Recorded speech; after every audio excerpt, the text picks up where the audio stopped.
Welcome to the first episode of the CEO Lens, and I'm your host, Paul Miller. We're going to be focusing on the first episode around cycling. It's not about the mountain bike, it's not about the gravel bike, it's about life lessons.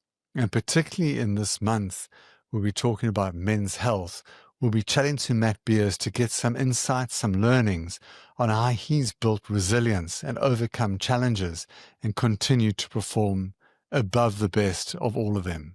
I had the privilege of riding the inaugural Nedbank Gravel Burn, and it was absolutely masterclass in taking some critical insights around leadership, perseverance, and resilience. Matt is synonymous with endurance, mental strength, and really probably one of the most successful cyclists in South Africa. Welcome, Matt. Good to have you here. Yeah, thank you for having me, Paul. So a little bit of pedigree around Matt. Matt has done incredibly well in the Epic series. Let's hope I get this right. 2021 and 23 and 2024. Sounds about right, I think. Yeah.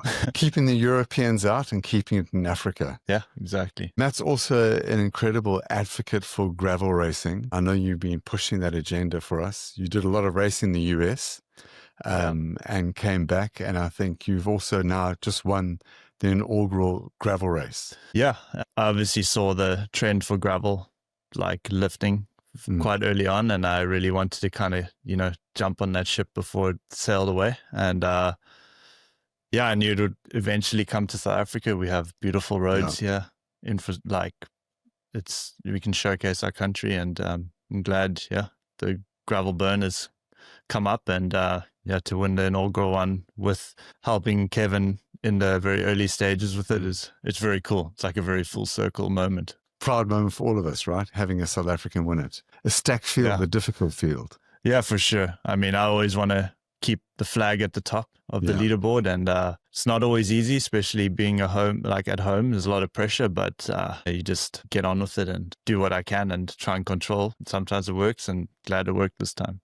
Belgian waffle? Yeah, that was one of my first ever gravel races in the US, and I came second there in 21 or 22, and then I've won it twice since then. It's quite cool. I've got it down at 24 and 25. Yeah, those are the years I won. Yeah, but I think came second in 22. Tough, technical. Yeah, single track on a gravel bike, long, hot near San Diego, California. So very cool. And that was where the bug kind of bit, yeah. So part of our conversation today is going to be around mental health. It's Men's Mental Health Month, November, and just some reflections on that. We know that as men, we're not particularly good talking about our feelings, being vulnerable, looking for help, looking for support. And the data really talks quite loudly about that.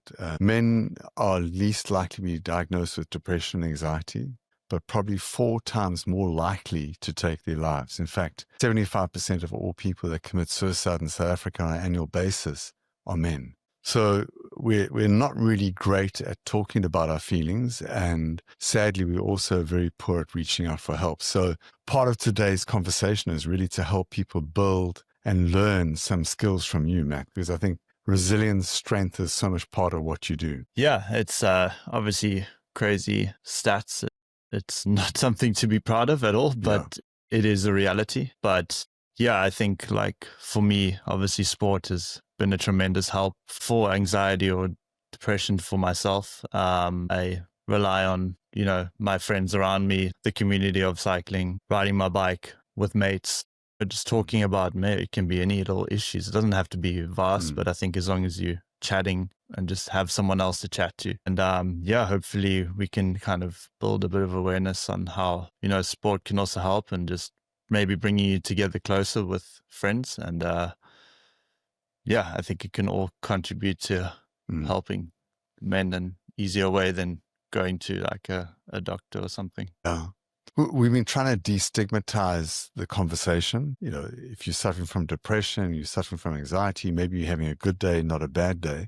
And much like the weather, your mood can change day to day. Yeah. So we've been talking a lot about how's the weather inside of you as a metaphor to really open up and normalize that conversation around how you're feeling. Maybe it's a good day, maybe it's a bit cloudy, whatever it is. But maybe I can start with you. You're sitting with your arm in a strap. It's the end of the season. How's the weather inside of you? Yeah, it's a great way to kind of, like a nice way to say it, and that doesn't feel too, off-putting. Yeah. And yeah, I must say the weather was good in the initial phases, but then when reality hits, that it's just all these things I wanted to kind of do when on the off season. Now I have a break, and yeah, I got actually pretty down, and I was pretty miserable and annoyed for 2 days. And yeah, luckily I had my wife to help me. She kind of just, it's okay, it's not the end of the world, and we can look at doing some other things. And yeah, and then I got out of it. And but yeah, these are the kind of, it's good to just get through it and think about it and feel these things, because sometimes this is life, and especially my sport, we do get injured. Before Once to Wales, you had gravel burn. How did you experience that? I mean, it was a big moment, right? How was it for you? How did that whole thing go? Yeah, gravel burn was a big part of the season for me. Obviously, it's very late in the year for us, so your body is kind of on its hands and knees in terms of wanting to suffer that much for 7 days. But yeah, it was an awesome adventure. I mean, I went to places in South Africa that I've never been before, never ridden through, which is amazing. Our country is so big, and we go travel very quickly to somewhere else, but we have it right on our doorstep. And yeah, big relief to come out, on top over 7 days of just a lot of stress and a lot of pain and suffering. So at what point did this going your way? At what point did you feel like this is real? I mean, I think from day one, just from winning the first stage and getting the jersey, and then always after that, it's like a euphoric moment, and you're like, oh, this is amazing. And then you're like, oh, now I have to defend this jersey. And then it becomes a little bit of stress. Yeah, at the end of the day, you can't overthink it too much. That's how I've dealt with it. You can control as much as you can, but at the end of the day, there's going to be things that you can't. So I kind of like to take that kind of holistic view of it and just control everything you can to a point, and then you just got to do what you can for the rest of it. I want to pick up on that point. You talk about controlling what you can, and then it's more about probably your response to what's happened rather than being able to control what happened. Right. So I just want to sort of explore this concept and ask you, what does mental strength mean for you? And how do you see yourself evolving from your early days of motorcycling, I think back when you were 18, 19, to where you are today? How's that mental strength developed, and how have you evolved it and strengthened it? Yeah, I think coming from motocross, I learned quite a good foundation from that, just like through kind of a different, like being young and having to be quite responsible as a youngster, like riding this, piece of machinery that can really hurt you, and respecting that. And then then evolving, like through injury. I had a really bad break in my foot, which then led me to cycling. So yeah, overcoming that adversity of like the sport that I wanted to do, it was my everything. And I had to stop that. Was it's like almost a piece of you dies in a sense, which as a youngster, when I was 18, 19, it's quite a lot to put on someone that young. You lose your identity almost. And then to pick it up with cycling and like you almost have to reinvent yourself in a way. It was definitely challenging, but I mean, I think that really helped me for cycling. Like kind of like, cool, well, this is what I have to do now. I want to do this. And yeah, that I think has really helped through my career. So did cycling kind of save you then on the back of the disappointment of what had happened? 100%. Yeah, it was. And you were fortunate that you had the body for it. Yeah, so cycling was my tool of rehabilitation through the injury. And obviously I'm sure, I mean, I obviously didn't diagnose, but I was very depressed at that time. Obviously, everything's falling apart.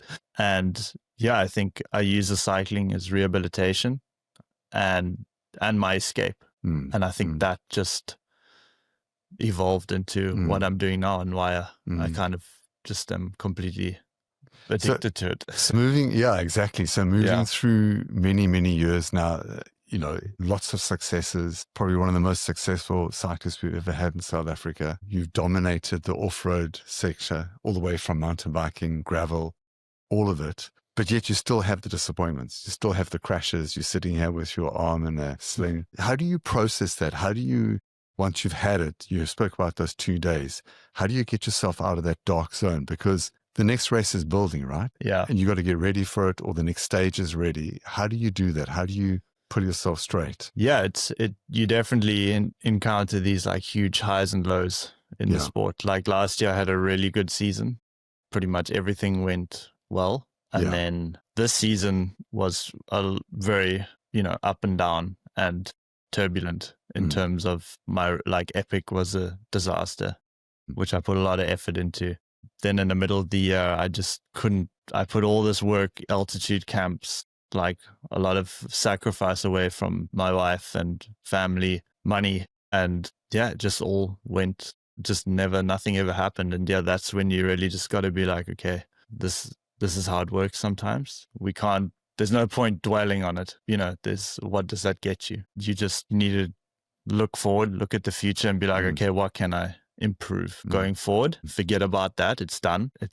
That's it. And just looking forward and maybe speaking to some, I have a lot of great people, coaches and mentors, and get help from them on how we can progress. And then, we just take it from there. To what extent are you vulnerable? What I mean by that, are you kind to yourself, or you pretty hard on yourself? And how does that all play out? Yeah, I think I'm very hard on myself, maybe too much sometimes. Even with the results, I kind of find it hard to even accept like a big win. If someone congratulates me, it's like feels awkward almost. Okay. I'm just like, it's just how I am, I guess. I'm just like, it's just what I do.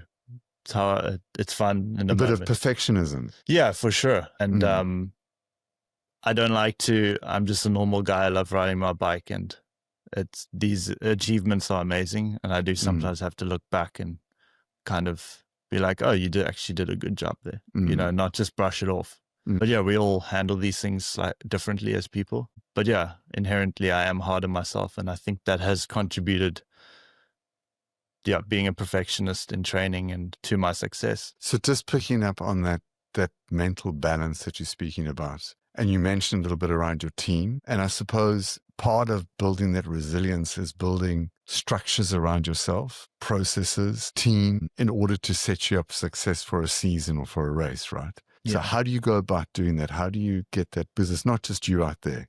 You've got a team and a process and a structure that you follow. And I'm sure you figured that out by now, what makes it work for you.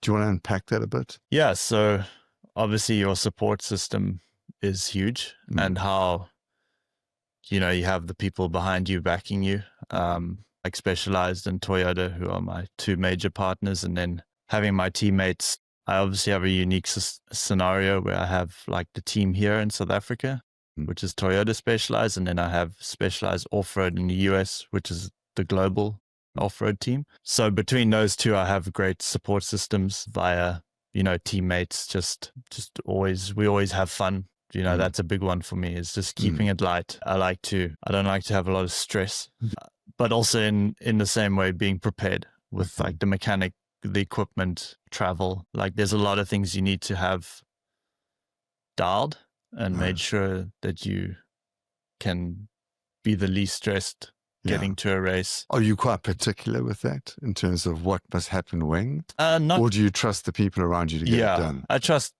the people around me. I have like really great support. Sophia, who's my teammate in the US, she handles all my travel for me, just as I put a lot of trust into people that, they look out for me and I look out for them. And that's, it's kind of a nice relationship to have. And yeah, I think in this, if you want to perform, you need to just be in a good space with all the people around you as well. Like, the other day, it's not too serious. We just have to race a bike. It's like, it's not rocket science. You just have fun with it. It's not a long career, so just enjoy it and try and win races. At the end of the race, how do you decompress? How do you, if you obviously you train hard, right? And I think you're quite brutal on yourself in your training. Yeah. You push yourself hard. After a race, how do you decompress? End of the season, how do you decompress, right? Because it goes from everything to nothing. Yeah. Yeah, after a race, it depends. Sometimes we're packing bags and getting on a plane straight away. So there's not even time to really process what's happened. But yeah, normally we just, have a team dinner, just talk nonsense about the day, war stories about the race, whatever. That's always a good time.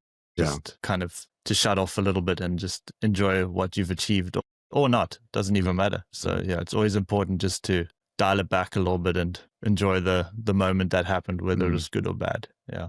Who's that person you turn to when things go really wrong? Definitely my wife or my dad. Those are my two rocks for me. Yeah, they've helped me through everything, really. Support, just any kind of decision that might be small, but to me, I'm like panicking about. So yeah, them too.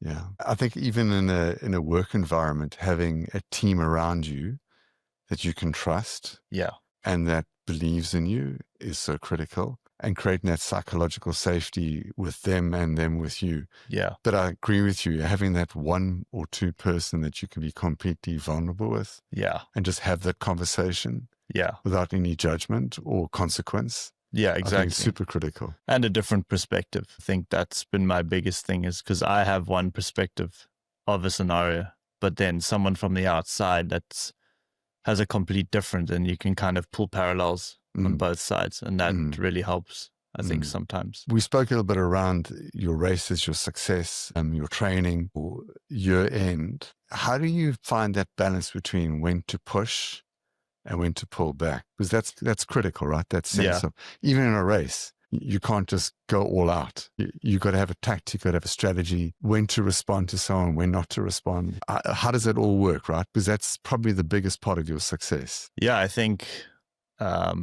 like I did gravel burn, and then we had a week, or not even a week, a couple of days off, and then it was Wine to Wales. That's maybe a moment where I had like a bit of a stomach bug even during the week. My wife was telling me just rather just end it, end the year. And I was like, no, I need a race. One more race.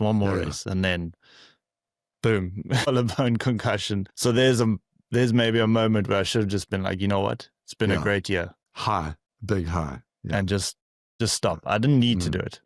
Something in me was like, I have to race again. I want to win again. So that was a good like learning for me, that maybe just, sit back a little bit, be like, okay, it's enough now. Yeah. The body's tired. But yeah, these are things you learn. And sometimes the learn is a little bit of a broken wing and a knock to the head. But well, fortunately, it's the end of the season. Yeah. But luckily, there's always a silver lining, and now I'm resting. So there's no stress to get back. Talking about the long stage races that you've been doing, how do you sometimes in the race keep yourself going when you know the line's so far away? Or is that not, Matt, that doesn't happen? You're just on all the time? Or yeah, I think in a stage race, it's just, I think the only moment I feel that is maybe like the last day, like in the leader's jersey, you're just praying for the kilometers to just tick by like as fast as they possibly can, because it's just one less kilometer of stress and having to try and, but yeah, in the race, I kind of just enjoy it.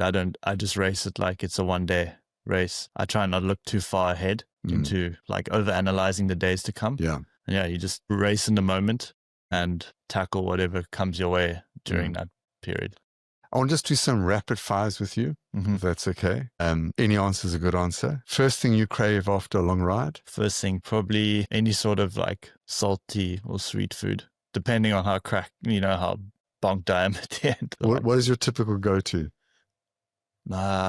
Maybe like some jelly sweets, like jelly bears or babies or something like that. It's really nice. Favorite South African climb? Probably the Mast in Takai. I spend a lot of time up there. Talked about having a mechanics and things like that. Your tire pressure, was a lot of discussion during gravel burner around it. Are you precise about it, or is it just a gut feel? Funny enough, very precise, because I have actually these little things from SRAM called tire whizzers that you can see the live tire pressure on my head unit. I could know at every moment of the day what pressure it was to know if I'm getting a puncture or not. So, crazy. And what was your setup? I ran 50 millimeter tires, Pathfinders, and I ran 28 on the front and about 32 on the rear. Yeah.